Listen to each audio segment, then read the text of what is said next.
আল্লাহ তাআলার তাসবিহ পড়ো সকাল এবং সন্ধ্যায়। আল্লাহ তাআলা বলেন সকাল সন্ধ্যার এই জিকির তাসবিহের বরকতে আমি আল্লাহ তাআলা তোমাকে নগদ 3টা পুরস্কার দেব। কয়টি পুরস্কার বলেন? 1, ওয়াল্লাযী ইউসাল্লি আলাইকুম। এরপরের আয়াত আল্লাহ তাআলা বলেন সকাল সন্ধ্যায় এবং বেশি বেশি আমার যে বান্দা জিকির এবং তাসবিহ করবে পড়বে আমি আল্লাহ তাআলা নিজে তার উপরে রহমত বর্ষণ করব। 2 নাম্বার ওয়া মালাইকাতুহু, এবং আল্লাহ তাআলার সমস্ত ফেরেশতা ওই ব্যক্তির জন্য আল্লাহ তাআলার নিকট রহমতের দোয়া করবে। 3 নাম্বার লিইউখরিজাকুম মিনাজ-যুলুমাতি ইলান নূর।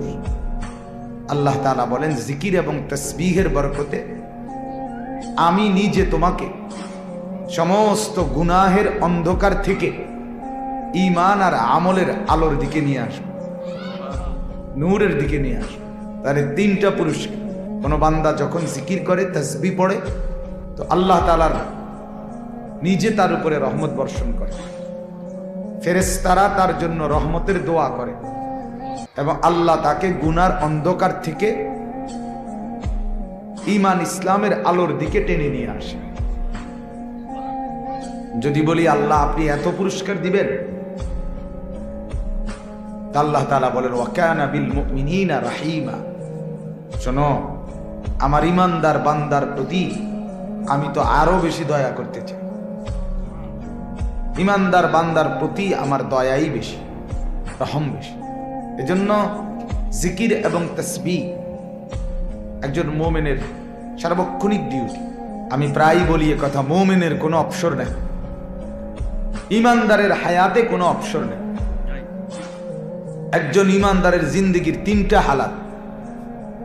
সে দুনিয়ায় যতক্ষণ বেঁচে আছে ততক্ষণ মেহনত করবে, কবরে কিছুক্ষণ বিশ্রাম করবে, জান্নাতে পূর্ণ আরাম করবে। দুনিয়া মেহনতের, কবর বিশ্রামের, জান্নাত আরামের। একবারে নিশ্চিন্ত হবে সেদিন যেদিন সে জান্নাতে ঢুকবে। ওয়াকালু আলহামদুলিল্লাহিল্লাযী আযহাবা আন্নাল হাযান। কোরআনে আছে জান্নাতি বান্দা জান্নাতে ঢুকে আল্লাহকে বলবে মাওলা আপনার প্রশংসা, আজকেই আমার জীবনে সমস্ত চিন্তা চিরতরে দূর হলো। আযহাবা আন্নাল হাযান, সব পেরেশানি দূর হয়ে গেছে।